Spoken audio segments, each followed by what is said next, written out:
La Bible dit que Dieu regarde la terre, il voit qu'il n'y a pas d'arbre. Ça veut dire que Dieu a commencé par la vision. Dieu avait vu. C'est pourquoi tu dois voir. Élargis les limites de ta vision. Tu n'es pas obligé de voir petit. Le fait de voir grand n'a rien à voir avec l'orgueil. Le fait de voir grand veut dire que tu es en train de fonctionner à la dimension de Dieu. Ce que tu vois, c'est un signe de respect et de révérence envers le Dieu à qui tu appartiens. Vois grand.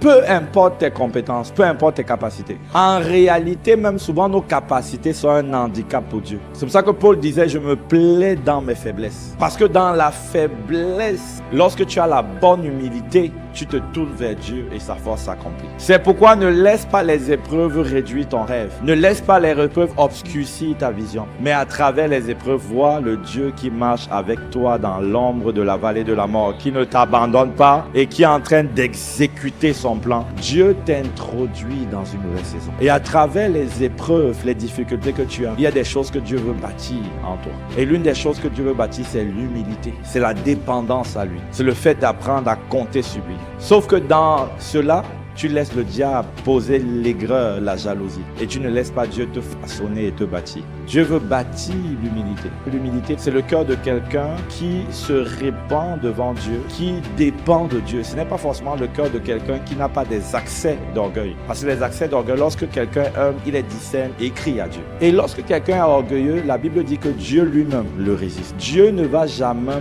bénir l'orgueil. Mais Dieu va te faire passer par des situations afin de faire pleinement son œuvre dedans de toi. Et plus tu te laisseras transformer par Dieu, et plus tu seras proche de voir tout ce que le Seigneur a prévu se manifester. Certaines épreuves sont la préparation. Dieu te prépare. Alors humilie-toi. Laisse qu'il fasse son œuvre dedans de toi. Laisse qu'il bâtisse ton caractère. Tu as pu dire, vraiment je veux réussir pour montrer aux gens. Dis que je vais montrer aux gens qui est mon Dieu. Dieu n'a pas un esprit revanchard. Dieu veut sauver les gens. Tu dois supplier Dieu, apprendre à t'humilier. Dans les épreuves, Dieu veut également t'apprendre à être fervent, à être bouillant. Parce que dans le domaine des affaires, dans l'élévation, il faut être attaché à Dieu.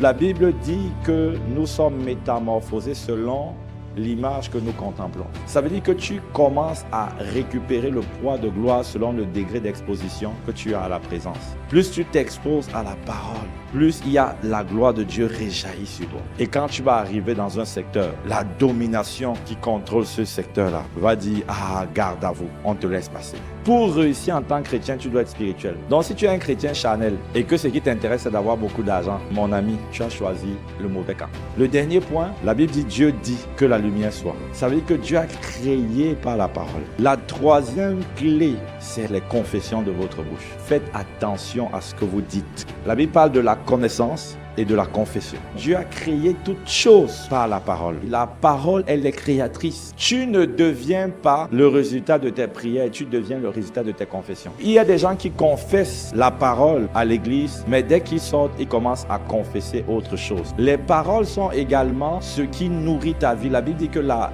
vie et la mort sont au pouvoir de notre langue. Ta vie est nourrie par la qualité des paroles que tu as. Comment et par quel type de paroles nourris-tu ta vie? Faites attention à tout ce que vous mettez devant le jeu. Parce que le jeu définit l'identité, ce que tu es et ce que tu vas devenir. Allez sur la base de cette loi créée, priez et puis travaillez. Travaillez beaucoup. Dieu ne bénit pas la paresse. Quand vous voyez quelqu'un qui a réussi, c'est quelqu'un qui travaille plus que les autres. Et c'est ça qui va te faire monter.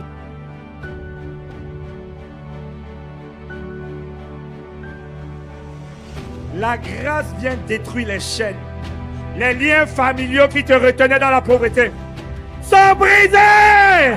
Sont brisés! Les chaînes attachées au territoire où tu étais. On a dit que sur ce territoire, personne ne prospérera. Mais toi, tu es mis à part, tu es mis à part. Reçois la grâce, reçois la grâce. Reçois la grâce, reçois la grâce.